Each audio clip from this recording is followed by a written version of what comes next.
ಇನ್ನು ಮೂಡಾ ಕೇಸನ್ನ ಏನಾದರೂ ಸಿಬಿಐಗೆ ಹೋಯಿಸಿದ್ರೆ ನಾನ್ಯಾಕೆ ಆತಂಕ ಪಡಬೇಕು ಅಂತ ಸಿಎಂ ಸಿದ್ದರಾಮಯ್ಯ ಪ್ರಶ್ನಿಸಿದ್ದಾರೆ. ಬೆಂಗಳೂರಿನಲ್ಲಿ ಮಾತನಾಡಿದಂತ ಸಿಎಂ ಸಿಬಿಐಗೆ ಕೊಡಬೇಕೋ ಬೇಡವೋ ಅದು ಕೋರ್ಟ್ ತೀರ್ಮಾನ ಮಾಡುತ್ತೆ, ನನಗೆ ನ್ಯಾಯ ಸಿಗುತ್ತೆ ಅನ್ನೋ ಭರವಸೆ ಇದೆ ಅಂತ ಹೇಳಿದ್ದಾರೆ. ಅಲ್ಲದೆ ಮೂಡಾ ಸೈಟ್ ಪ್ರಕರಣವೇ ರಾಜಕೀಯ ಪ್ರೇರಿತ ಅಂತಲೂ ಕೂಡ ಹೇಳಿದ್ದಾರೆ. ಇಡಿ ನೋಟಿಸ್ ರಾಜಕೀಯ ಪ್ರೇರಿತ ಅಲ್ಲದೆ ಇನ್ನೇನು ಅಂತಲೂ ಪ್ರಶ್ನೆ ಮಾಡಿದ್ದಾರೆ. ಏನೇನು ಹೇಳಿದ್ರು ಸಿಎಂ ಬನ್ನಿ ಕೇಳೋಣ. ಸಿಬಿಐಗೆ ಕೋರಿರುವಂತ ಅರ್ಜಿ ವಿಚಾರಣೆ ಇನ್ನೂ ಪೆಂಡಿಂಗ್ ಇದೆ. ಏನಾದರೂ ಆತಂಕ ಏನಾದರೂ ಸಿಬಿಐಗೆ ಹೋಗಬಹುದು ಅಂತ ಆತಂಕ ಏನಾದರೂ ಸಿಬಿಐಗೆ ಹೋಗಬಹುದು ಅಂತ ಆತಂಕ ಏನಾದರೂ ಇದೆಯಾ ಸರ್?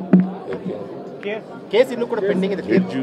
ಜಡ್ಜ್ ಏನು ಮಾಡ್ತಾರೆ ಅಂತ ತೀರ್ಪು ಇನ್ನೂ ಆರ್ಡರ್ಸ್ಗೆ ಪೋಸ್ಟಿಂಗ್ ಆಗಿದೆ.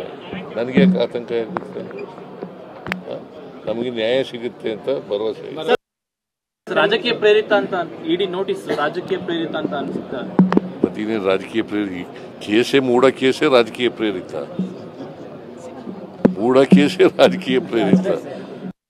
ನೋಟಿಸ್ ಕೊಟ್ಟಿದ್ರು, ಅದು ಸ್ಟೇ ಆಗಿದೆ, ಕೋರ್ಟ್ನಲ್ಲಿ ಸ್ಟೇ ಆಗಿದೆ. ಜಡ್ಜು ಹೇಳಿದ್ದಾರೆ, ಹರಿ ಯಾಕೆ ನೀವು ಇಷ್ಟೊಂದು ತನಿಖೆ ನಡೀತಾ ಇದೆ, ಸಿಬಿಐ ಕೊಡಬೇಕಾ ಬೇಡವೋ ಅನ್ನೋದ್ರ ಬಗ್ಗೆ ಚರ್ಚೆ ನಡೀತಾ ಇದೆ, ಅದು ಆರ್ಗ್ಯುಮೆಂಟ್ ಸ್ಟೇಜ್ನಲ್ಲಿದೆ, ಈಗ ರಿಸರ್ವ್ ಆಗಿದೆ ಆರ್ಡರ್ಸ್ಗೆ. ಈ ಹಂತದಲ್ಲಿ ನೀವು ಆ ಥರ ಮಾಡೋದು ಸರಿ ಇಲ್ಲ ಅಂತ ಹೇಳಿ ಸ್ಟೇ ಕೊಟ್ಟಿದೆ.